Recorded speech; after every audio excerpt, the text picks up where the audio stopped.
Ukraine के बीच खूनी जंग अभी भी जारी है। ये जंग पिछले 11 दिनों से चल रही है, लेकिन अब इस जंग में मौत का आंकड़ा लगातार बढ़ते जा रहा है। रूस के 11,000 सैनिक मार गिराने का दावा यूक्रेन ने किया है। तो सोचिए, रूस के 11,000 सैनिक मार दिए हैं यूक्रेन ने। इसके अलावा यूक्रेन का दावा है कि रूस के 825 टैंकों को तबाह कर दिया गया है। रूस की 109 यूनिट आर्टिलरी तबाह कर दी गई है। रूस के 48 हेलीकॉप्टरों को तबाह कर दिया गया। ये यूक्रेन की सेना का दावा है, लेकिन रूस के 11,000 सैनिकों को मार गिराया है यूक्रेन ने। तो आप सोचिए, इस युद्ध में कितने लोगों की जान चली गई है पिछले 11 दिनों में। दोनों देश की सेनाओं की यह संख्या है। सिर्फ रूस के 11,000 सैनिक मारे गए हैं, तो यूक्रेन के कितने सैनिक मारे गए होंगे आप अंदाज लगा सकते हैं।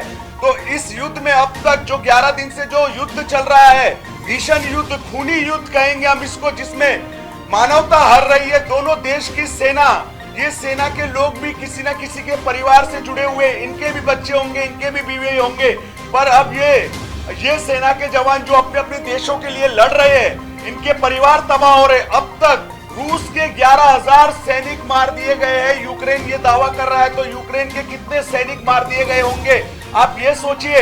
तो इसमें आम आदमी इस युद्ध में कितने मर गए होंगे। तो ये युद्ध अब भीषण रूप अख्तियार करते जा रहा है।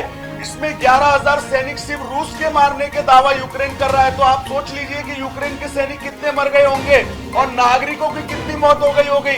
तो ये मौत का आंकड़ा बढ़ते जा रहा है इस युद्ध में। तो आने वाले दिनों में अगर लाखों लोगों की मौत हो गई इस युद्ध में, ऐसा भी कहा जाए, तो कोई चौंकने की बात नहीं होगी, क्योंकि आंकड़े सामने नहीं आ रहे, लेकिन दावे जो किए जा रहे हैं, खुद ये देश दावा कर रहा है यूक्रेन कि हमने रूस के 11,000 सैनिकों को मार गिराया है।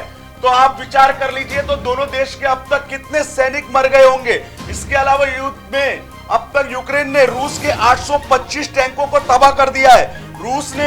रूस की 109 यूनिट आर्टिलरी को तबाह कर दिया गया है यूक्रेन के द्वारा। रूस के 48 हेलीकॉप्टर तबाह कर दिया यूक्रेन ने।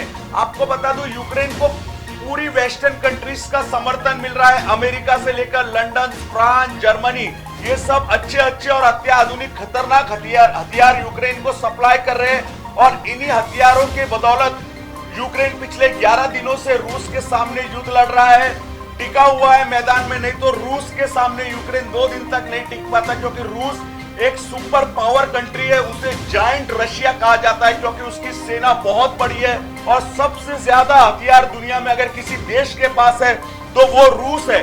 लेकिन हमारा इस युद्ध में कौन शक्तिशाली है ये बताने की मंशा नहीं है। हमारी मंशा ये है कि अब तक तो रूस के 11,000 सैनिक मार दिए गए हैं यूक्रेन के द्वारा। तो यूक्रेन के कितने सैनिक रूस ने मार दिए होंगे।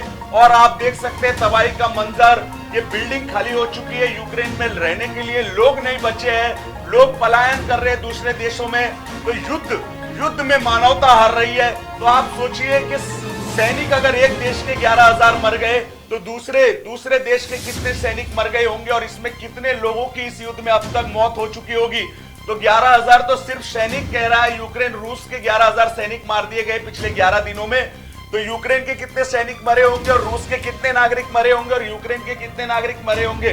तो यह आंकड़ा लाखों में पहुंच सकता है आने वाले दिनों में। तो यूक्रेन और रूस का युद्ध भीषण रूप अख्तियार करते जा रहा है, और इस युद्ध को रोकने के लिए अब पूरी दुनिया को पहल करनी होगी। ये युद्ध पिछले 11 दिनों से चल रहा है, लेकिन अब यह युद्ध खूनी रुख अख्तियार कर रहा है। और इसमें अब जान के, खून के प्यासे हो गए हैं दोनों देश। एक दूसरे के नागरिकों की हमला कर रहे हैं नागरिकों पर, और सैनिकों की तो बात ही क्या कीजिए। 11,000 सैनिक अब तक मार दिए गए हैं रूस के, ऐसा यूक्रेन का दावा है। तो ये युद्ध अब रुकना चाहिए, ये मानवता के हित में नहीं है ये युद्ध। अन्यथा इससे भी ज्यादा मौत का आंकड़ा बढ़ सकता है, और ये मौत का आंकड़ा लाखों में पहुंच सकता है आने वाले दिनों में।